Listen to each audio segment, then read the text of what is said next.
Junior intermediate mathematics part 1 third chapter trigonometric functions అవి తెలుసుకుందాం. ఈ ట్రిగనామెట్రిక్ ఫంక్షన్స్ తెలుసుకునేటప్పుడు ఇందులో కొన్ని ఫార్ములాస్, ట్రిగనామెట్రీ దేని ద్వారా మనం చేయగలుగుతాము, ఈ ట్రిగనామెట్రీలో ఏమేమి మనం తెలుసుకోవాలి అనే విషయాల గురించి ఇప్పుడు తెలుసుకుందాం.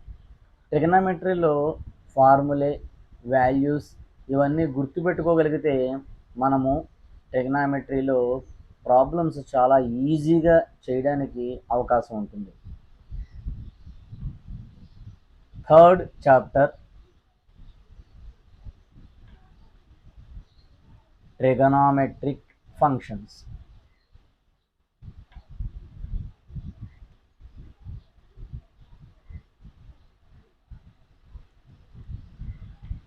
ట్రిగనామెట్రిక్ ఫంక్షన్స్లో ఫస్ట్ ట్రిగనామెట్రిక్ రేషియోస్ అంటే ఏంటో చూద్దాం.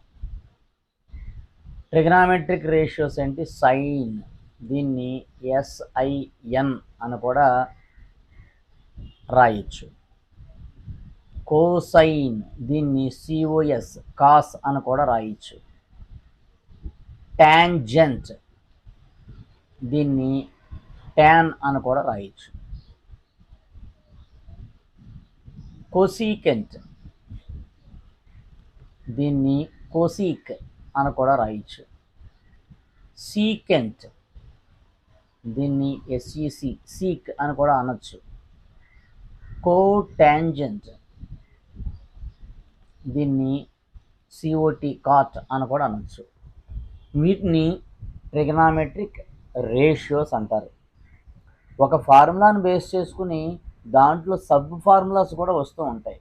మనం మెయిన్ ఫార్ములాను కనుక గుర్తుపెట్టుకోగలిగితే దాని సబ్ ఫార్ములాస్ 5 ఉన్నా 6 ఉన్నా ఎన్నున్నా మనం ఈజీగా కన్వర్ట్ చేసుకోవచ్చు. అవి ఏంటనేది చూద్దాం. ఈ ట్రిగనామెట్రీని బేసిక్గా ఈ రైట్ యాంగిల్ ట్రయాంగిల్ బేస్ చేసుకుని చేస్తూ ఉంటాం. ABC అనేది ఒక ట్రయాంగిల్ అనుకుంటే, B దగ్గర 90 degrees కనుక యాంగిల్ ఉంటే దీన్ని రైట్ యాంగిల్ ట్రయాంగిల్ అంటాం.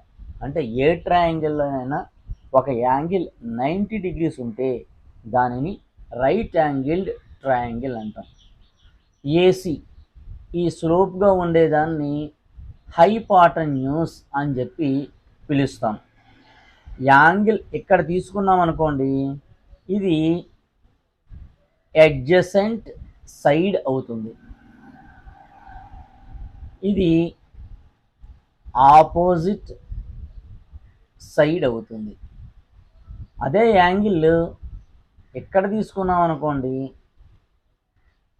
ABC ఇది రైట్ యాంగిల్ ట్రయాంగిల్. యాంగిల్ ఎక్కడ తీసుకున్నాం అనుకోండి, అప్పుడు ఇది అడ్జసెంట్ సైడ్ అవుతుంది, ఇది ఆపోజిట్ సైడ్ అవుతుంది. యాంగిల్ ఎక్కడ తీసుకుంటే ఇది అడ్జసెంట్ సైడ్, ఇది ఆపోజిట్ సైడ్. యాంగిల్ ఎక్కడ తీసుకుంటే ఇది అడ్జసెంట్ సైడ్, ఇది ఆపోజిట్ సైడ్. మనం యాంగిల్ ఎక్కడ తీసుకున్నాము అనే దాన్ని బేస్ చేసుకుని ఆపోజిట్ సైడు అడ్జసెంట్ సైడు మారుతూ ఉంటాయి. హైపాటన్యూస్ మాత్రం మారదు, అది ఎప్పుడు కాన్స్టెంట్గా అలాగే ఉంటుంది. పై ఇలా ఉంటే రేడియన్ అని అంటాము. పై పవర్లో C అని ఉందనుకోండి, అది రేడియన్ అంటాము. డిగ్రీస్ కావాలనుకోండి 180 degrees, అంటే పై రేడియన్స్కి వాల్యూ అంతా 180 degrees. ఇది మనం గుర్తుపెట్టుకోవాలి, ప్రాబ్లమ్స్ చేసేటప్పుడు మనకు ఉపయోగపడుతుంది. ఎందుకు? రేడియన్స్ని డిగ్రీస్లో మార్చుకునేటప్పుడు, డిగ్రీస్ని రేడియన్స్లోనికి మార్చుకునేటప్పుడు మనకి ఇవి ఉపయోగపడుతుంది. పై రేడియన్స్ అంటే 180 degrees అని మనం గుర్తుపెట్టుకోవాలి. ఇక ఈ రైట్ యాంగిల్ ట్రయాంగిల్ బేస్ చేసుకుని ఫార్ములా ఏమున్నాయో చూద్దాం. Sign theta is equal to formula opposite side by hypotenuse, అది ఫార్ములా. ఇది గుర్తుపెట్టుకోవాలి. Cos theta is equal to adjacent side by hypotenuse. Tan theta is equal to opposite side by adjacent side. ఇందాక మనం చెప్పుకున్నాం, ఎక్కడైతే మనము యాంగిల్ తీసుకుంటామో దాన్ని బేస్ చేసుకుని ఆపోజిట్ ఏది ఎడ్జసెంట్ ఏది అనేది మనం డిసైడ్ చేసుకుంటాం. ఈ ట్రయాంగిల్ దగ్గరికి వస్తే ఆపోజిట్ ఏబి అవుతుంది, ఎడ్జసెంట్ బీసీ అవుతుంది. ఒక ట్రయాంగిల్లో యాంగిల్ ఎక్కడ ఉంది చూసుకుని దానికి ఆపోజిట్ ఏది ఎడ్జసెంట్ సైడ్ ఏది అనేది మనం డిసైడ్ చేసుకుని అప్పుడు ప్రాబ్లం చేయాల్సిన అవసరం ఉంటుంది. ఇక కొసీకెంట్ థీటా, కొసీకెంట్ థీటా అంటే హైపాటన్యూస్ బై ఆపోజిట్ సైడ్, అంటే సైన్కి రివర్స్ అన్నమాట కొసీకెంట్. సీకెంట్ థీటా ఇది ఎలా వచ్చిందనేది మనం తర్వాత నెక్స్ట్ చెప్పుకుందాం. Hypotenuse by adjacent side. Cot theta adjacent side by opposite side. ఇప్పుడు ఇవి మనం గుర్తుపెట్టుకోవాలి. సైన్ థీటా గుర్తుందనుకోండి, కొసికెంట్ థీటా గుర్తొస్తుంది ఆటోమేటిక్గా. సైన్కి ఇన్వర్స్ కొసికెంట్, కాస్కి ఇన్వర్స్ సీకెంట్, టాన్కి ఇన్వర్స్ కాట్. ఇక ట్రిగనామెట్రిక్ రెసిప్రోకల్స్ అంటే ఏంటో చూద్దాం. ట్రిగనామెట్రిక్ రెసిప్రోకల్స్ అంటే ఏంటి? సైన్కి ఇన్వర్స్ కొసికెంట్ అన్నాం కదా, అదే ట్రిగనామెట్రిక్ రెసిప్రోకల్ అంటే. అంటే sine theta is equal to 1 cosecant theta. దీని నుంచి ఇంకొక ఫార్ములా వస్తుంది, ఏంటి? Sign theta into cosecant theta is equal to 1. అలాగే కొసికెంట్ థీటాకి ఫార్ములా ఏంటి? 1/sin theta. ఎందుకు? రెసిప్రోకల్ అనుకున్నాం కదా. Cosecant theta is equal to 1/sin theta. అంటే sine theta into cosecant theta is equal to 1, cosecant theta into sine theta is equal to 1. అందుకే మళ్ళీ రాయలేదు ఇక్కడ. ఈ ఫార్ములాను బేస్ చేసుకుని మనకి ఎన్ని వచ్చాయి? 1, 2 ఫార్ములాస్ వచ్చాయి. అలాగే cos theta is equal to 1/సీకెంట్ థీటా. దీని నుంచి ఒక ఫార్ములా వస్తుంది, cos theta into secant theta is equal to 1. సీకెంట్ థీటాకి రెసిప్రోకల్ అంటే 1/cos theta. Formula 1/cos theta. tan theta is equal to 1/cot theta. దీని నుంచి మనకి ఇంకొక ఫార్ములా వస్తుంది, ఏంటి? tan theta into cot theta is equal to 1. Cot థీటాకి ఫార్ములా ఏంటి? 1/tan theta. చూసారా? ఒక ఫార్ములా గుర్తుపెట్టుకుంటే మనం ఎన్ని రకాలుగా రాయగలిగాము. ఇలాంటి ఫార్ములాస్ కనుక మనం గుర్తుపెట్టుకోగలిగితే ఈ ట్రిగనామెట్రీ అనేది చాలా ఈజీ. దాని మీద మరికొన్ని ఫార్ములాస్ మనం నేర్చుకుందాం. జనరల్గా ఫార్ములాస్ అని చెప్పి అనకూడదు, ఫార్ములే అని అనాలి. వాడుక భాషలో అందరము ఫార్ములాస్ అంటూ ఉంటాం.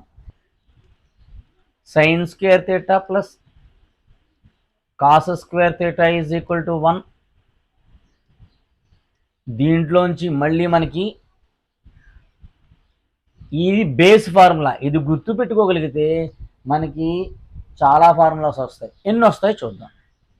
దీని నుంచి sine square theta is equal to 1 - cos square theta. ఎందుకు? ఈ ప్లస్ కాస్ స్క్వేర్ థీటా ఎటువైపుకి వచ్చింది అనుకోండి, మైనస్ కాస్ స్క్వేర్ థీటా. అలాగే sine theta is equal to square ఇటువైపుకి వెళ్ళింది అనుకోండి, రూట్ అవుతుంది, square root 1 - cos square theta. ఇలా మనం ఈ ఫార్ములాను గుర్తుపెట్టుకొని ఈ లాజిక్ కనుక మనకు తెలుసుకోగలిగితే ఎటువంటి ప్రాబ్లంనైనా ఈజీగా చేయగలుగుతాం అన్నమాట మనం. ఇంకా ఇంకో ఫార్ములా ఏమిటి చూద్దాం. Cos square theta is equal to sine square theta టైప్కి వస్తే 1 minus sine square theta.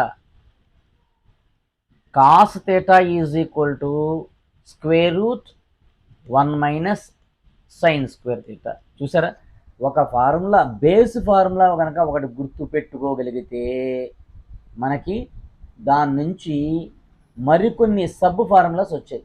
1 2 3 4 formulas వచ్చాయి. ఇలాగే అన్నిటికీ వస్తాయి. అవి ఏంటో చూద్దాం. వీటిని లాజిక్ కనుక మీరు గుర్తుపెట్టుకోవాలి. ఇప్పుడు మనం ఎలా రాస్తున్నాం అనేది గుర్తుపెట్టుకోవాలి. బేస్ ఫార్ములాని గుర్తుపెట్టుకుని లాజిక్ని మనం డెవలప్ చేసుకుంటే మిగతా ఫార్ములాస్ అన్నీ ఆటోమేటిక్గా వచ్చేస్తాయి. అన్నీ చదవక్కర్లా.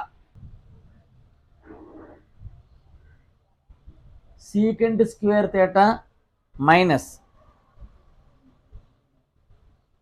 tan square theta is equal to 1. ఇది బేస్ ఫార్ములా.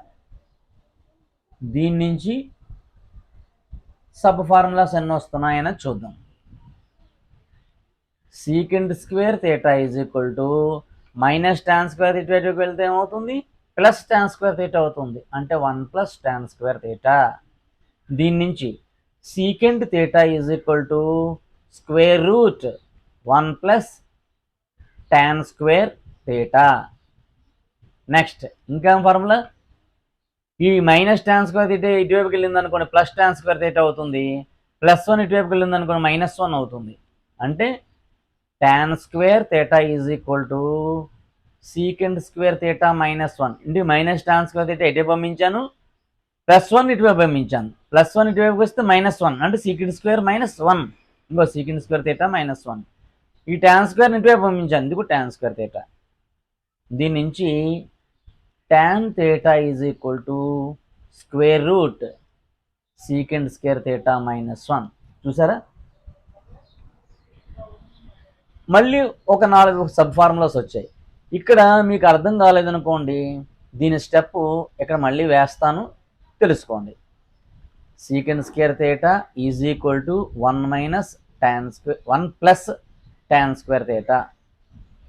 ఇప్పుడు +1 ఇటువైపు పంపిస్తున్నాం. Secant square theta -1 is equal to tan square theta. ఇది మీకు అర్థం అవదేమో అనే ఉద్దేశంతో కొంచెం విపులీకరించి రాశాను అనమాట, ఇది ఎలా వచ్చింది అనేది. Secant square theta -1 is equal to tan square theta అన్న, tan square theta is equal to secant square theta -1 అన్న రెండు ఒకటే. దీన్ని ఇక్కడ డైరెక్ట్గా వేయడం జరిగింది. చూసారు కదా, సెకండ్ ఫార్ములా తెలుసుకోవడం వల్ల ఇంకో 4 సబ్ ఫార్ములాస్ తెలిసాయి. ఇక ఇంకో ఫార్ములా ఏంటో చూద్దాం. Third formula, cosecant square theta minus cot square theta is equal to 1. ఇది బేస్ ఫార్ములా. ఇది గుర్తుపెట్టుకుంటే మనకి ఇంకొన్ని ఫార్ములాస్ వస్తాయి. అవేంటో చూద్దాం. Cosecant square theta is equal to minus cot square theta అటువైపుకి వెళ్ళింది అనుకోండి ప్లస్ అవుతుంది, 1 ప్లస్ కాట్ స్క్వేర్ థీటా. దీని నుంచి cosecant theta is equal to square ఇటువైపుకి వస్తే ఏమవుతుంది, రూట్ అవుతుందని చెప్పుకున్నాం. 1 ప్లస్ కాట్ స్క్వేర్ థీటా అంటే square root 1 plus cot square theta. Next cot square theta is equal to minus cot square ఇటువైపు పంపించాను ప్లస్ అవుతుంది, +1 ఇటువైపు పంపించాను మైనస్ అవుతుంది. So cosecant square theta -1. ఇక్కడ పైన మనం చెప్పుకున్నాం కదా ట్యాన్లో చెప్పుకున్నాం కదా, ఇలాగే అనమాట ఇక్కడ కూడా. ఇక cot theta is equal to square ఇటువైపుకి వస్తే ఏమవుతుంది, రూట్ అవుతుంది. Square root cosecant square theta -1. ఈ ఫార్ములాస్ కనుక మీరు గుర్తుపెట్టుకుంటే మనము ప్రాబ్లమ్స్ చేయడం చాలా చాలా ఈజీ అవుతుందన్నమాట. మరికొన్ని ఫార్ములాస్ నెక్స్ట్ క్లాస్లో చెప్పుకుందాం. అలాగే ట్రిగనామెట్రిక్ వాల్యూస్ ఉన్నాయి. ఆ వాల్యూస్ అసలు ఏ వాల్యూ తెలియకపోయినా ఎలా గుర్తుండాలో కూడా నెక్స్ట్ క్లాస్లో చెప్తాను.